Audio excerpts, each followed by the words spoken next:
Hi, Martin again for Let's Talk About Wood. And today, let's talk about price. So today we are going to talk about how much should I charge for the work I do.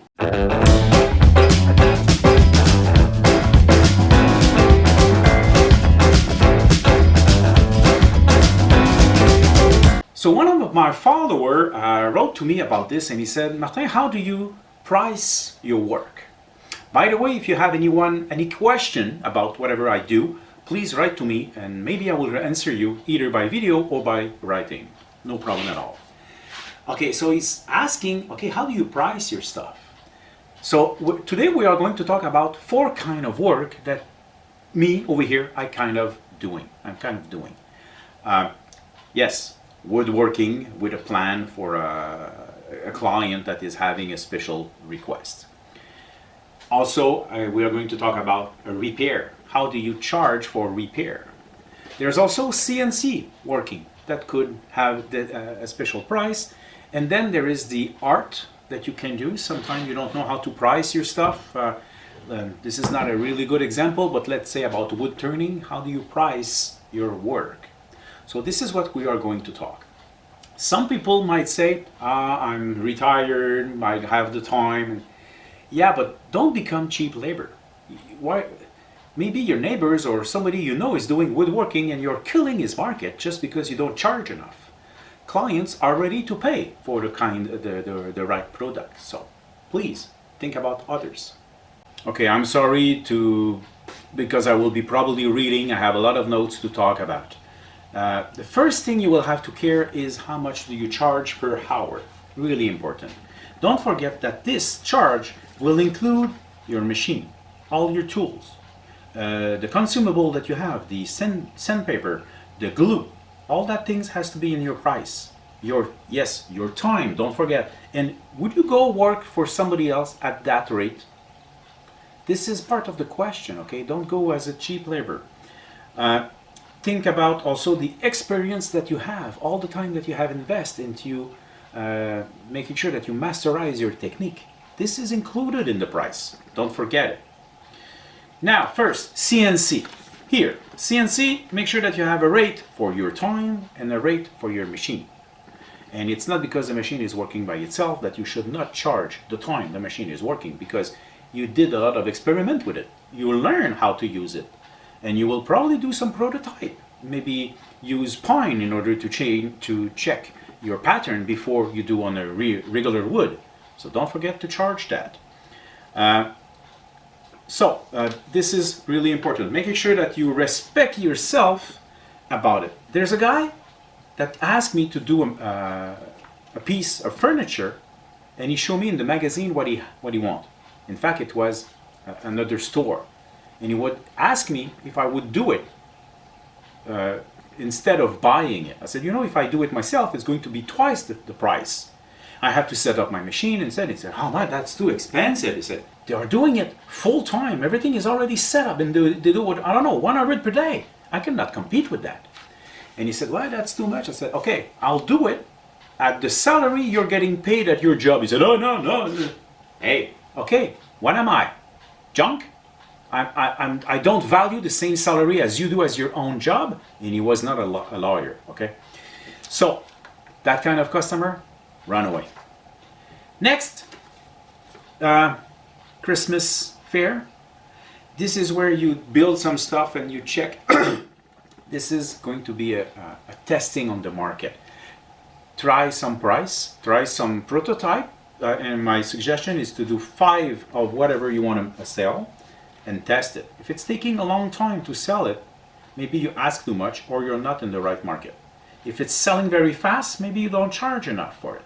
So adjust and learn. You absolutely have to learn your market and whatever the client wants or not. So take some notes and experiment. Next one, repair. That's the easiest one. You go with a price for whatever work you have to do. Let's say, I don't know, a rate, and you multiply by the number of hours that you think it's going to take to produce that thing, to repair that thing.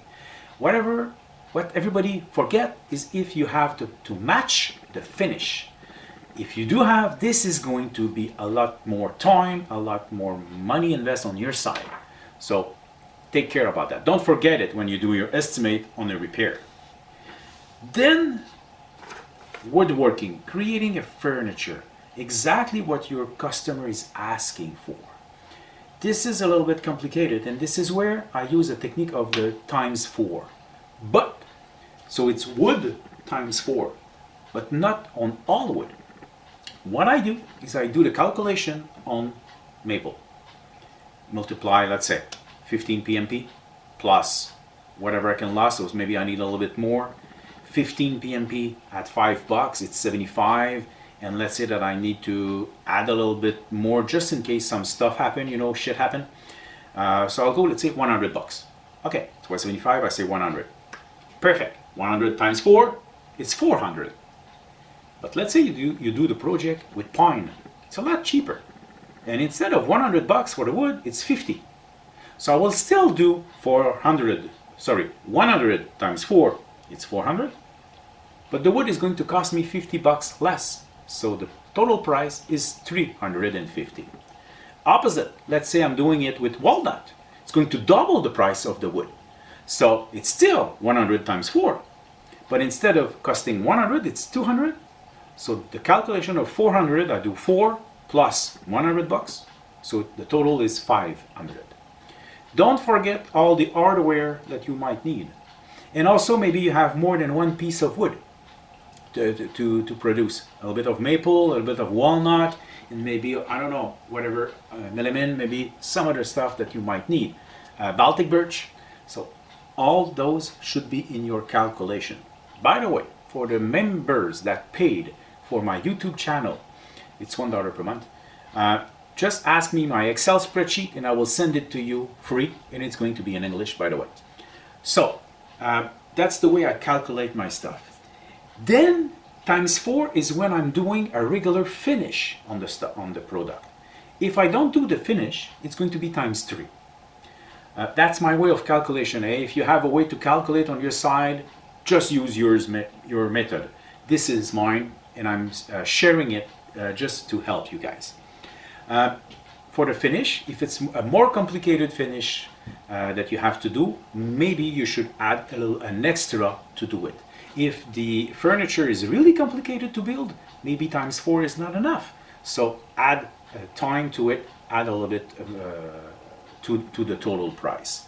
So that's the way I'm doing that. This is my way of doing it, and I'm just giving it for free for you to try it out. That price does not include installation. Maybe it's including delivery, by the way, but it's not including installation. There is a law to respect wherever you are in the world. So make sure that you check the law about, do you have the right to do the installation yourself or not? Do you need a special permit? Check it out on your side. If you have an opinion on that, write it down in the comments over here. Educate myself about how it's working. That will help me a lot. Here in Quebec, I think I need a special permit to do it. So, by the way, if you are close to me in the world and you want to follow some training, I'm giving training over here on woodworking, wood turning, CNC, whatever the subject I'm making in my video, you can come and follow a training over here at my place, and maybe I can go at yours, depending where you are on the planet. So, that's it. I hope this was interesting for you.